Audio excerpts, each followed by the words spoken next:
Hello दोस्तों, आपका मेरे चैनल धार्मिक कहानियों में स्वागत है।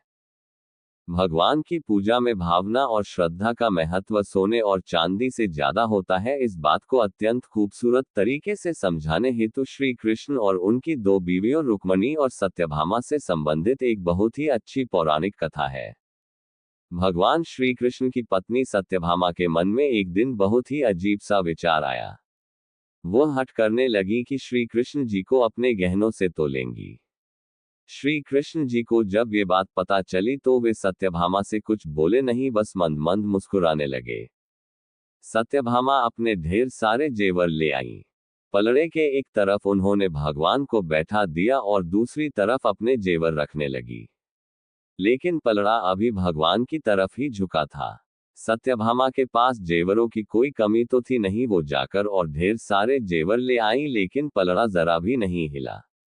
सत्यभामा ने अपने सारे जेवर तराजू पर रख दिए, लेकिन कोई फायदा नहीं हुआ।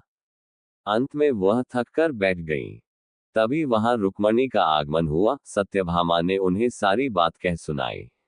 सत्यभामा की बात सुनकर तुरंत रुक्मणी जी पूजा का सामान ले आईं। उन्होंने भगवान की पूजा अर्चना की और उसके बाद में जिस पात्र में भगवान का चरणोदक रखा होता है उसे गहनों वाले पलड़े पर रख दिया।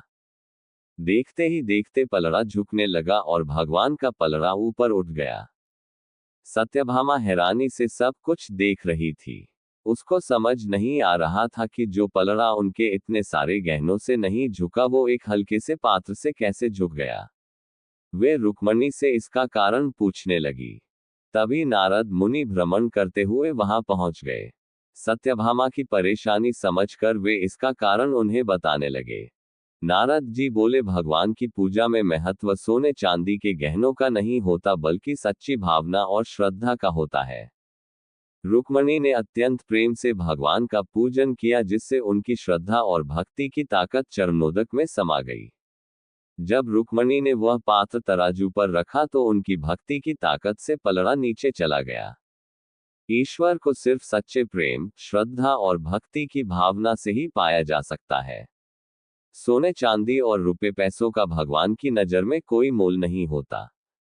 भगवान की पूजा यदि सही ढंग से की जाए तो ईश्वर की प्राप्ति अवश्य होती है। सच्ची भक्ति और प्रेम के आगे ईश्वर भी झुक जाते हैं। सत्यभामा को उनकी बात समझ में आ गई थी।